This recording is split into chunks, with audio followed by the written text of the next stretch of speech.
அனைவருக்கும் வணக்கம். தோழர் கௌசல்யா அவர்கள் ஆரம்பிக்கிற இந்த லா அப்படிங்கிற அழகு நிலையத்தை திறந்து வைக்கிறதுல நான் ரொம்ப மகிழ்ச்சியும் பெருமையும் அடைகிறேன்.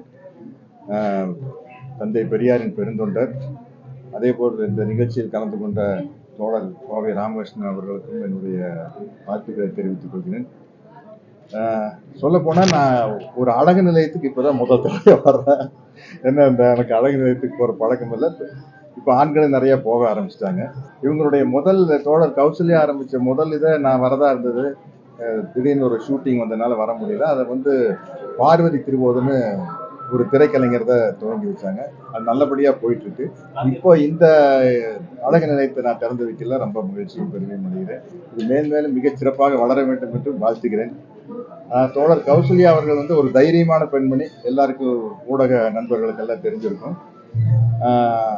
அப்படி அதாவது ஒரு பெண் எப்படி எல்லா விஷயத்திலையும் துணிச்சலா இருக்கணும், சொந்த காலில் நிற்கணும் அப்படிங்கிறதுக்கு அவங்க ஒரு நல்ல முன்னுதாரணமா இருக்காங்க. அவங்களுக்கு பெருந்துணையாக தோழர் ராமகிருஷ்ணன் அவர்கள், அந்த பெரியாரிய அமைப்புகள் எல்லாம் அவர்களுக்கு பின்னால் பக்கபலமாக இருக்கிறது அப்படிங்கிறது ஒரு மிகப்பெரிய மகிழ்ச்சியான விஷயம்.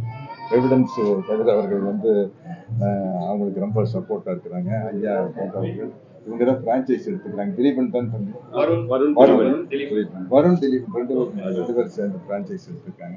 நம்மளுக்கு முதல் திலீபன்ங்கிற பேர் அதுதான் நமக்கு. அதனால ரொம்ப ஒரு மகிழ்ச்சியான நிகழ்வு இது. வாழ்த்துக்கள். நடிகர் விஜய் இப்போ சமீபத்துல நல்ல மார்க் வாங்கின ஸ்டூடெண்ட்ஸை ஆர்கனைஸ் பண்ணி ஒரு மீட்டிங் கண்டக்ட் பண்ணியிருந்தாரு. இதை ஒரு அரசியல் முன்னெடுப்பா நிறைய பேர் விமர்சிக்கிறாங்க. இது எப்படி பாருங்க? இல்ல, அவர் செஞ்சது ரொம்ப நல்ல விஷயம். தம்பி விஜய் நல்ல விஷயம். அதை பத்தி எனக்கு தெரியாது. அவரே சொல்லாதப்ப நான் எப்படி சொல்ல முடியும்? நடிகர் விஜய் அம்பேத்கர், பெரியார், காமராஜர் படிக்க சொல்லியிருக்காரு மாணவர்கள். அதை எப்படி பாக்குறேன்? அது ரொம்ப மகிழ்ச்சியா இருந்தது. தம்பி விஜய் பெரியார் அவர்களையும் அம்பேத்கர் அவர்களையும் காமராஜர் அவர்களையும் முன்னுதாரணமாக வைத்து பேசியது ரொம்ப நல்ல விஷயம். இளைய தலைமுறைக்கு அவர் ஒரு பெரிய நம்பிக்கை நட்சத்திரமா இருக்காரு. அவரு இதை சொல்றது எங்களுக்கெல்லாம் ரொம்ப மகிழ்ச்சியா இருக்குது. நாங்கெல்லாம் ரொம்ப வரவேற்கிறோம். ஆளுநர் உச்சரிக்க மறுத்த வார்த்தையை ஒரு ஆக்டர் தமிழ்நாடு தான். அப்புறம் தமிழ்நாடுன்னு சொல்ல முடியும். சார், விஜய் அந்த லியோ படத்துக்காக ஒரு போஸ்டர் அதுல சிகரெட் வச்சிருக்க மாதிரி அதுக்கு பாமக உள்ளிட்ட நிறைய கட்சிகள் விமர்சனம் பண்றாங்க.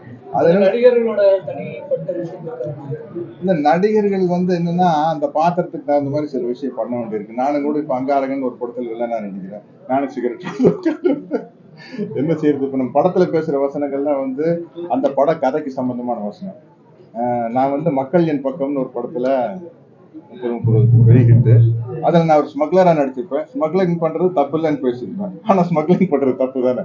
வாட்டர் வெட்டியால் இன்ஸ்பெக்டரா நடிச்சிருந்தா எல்லாரும் சட்டப்படி நடந்துக்கணும்னு பேசுவேன். அது மாதிரி கதைக்கு தகுந்த மாதிரி இந்த மாதிரி அழகு நிலையங்களுக்கு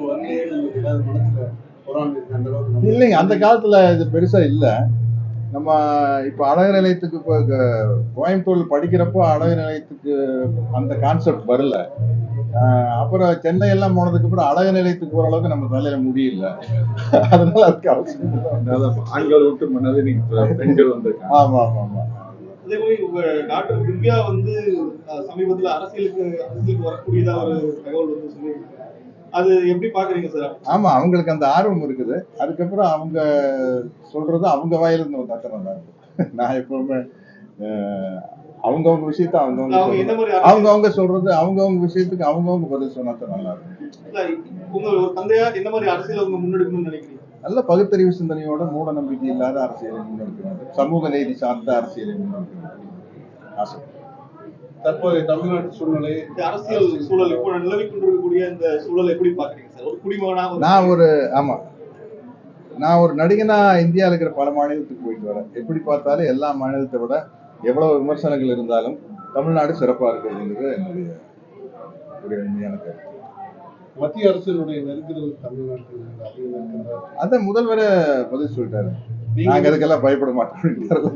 அவர் சொன்னதுக்கு அப்புறம் நான் எந்த பதவியில இல்லை. நான் என்ன சொல்றேன்? அவர் முன்மொழிதே நான் வழிமொழிகிறேன். சரி.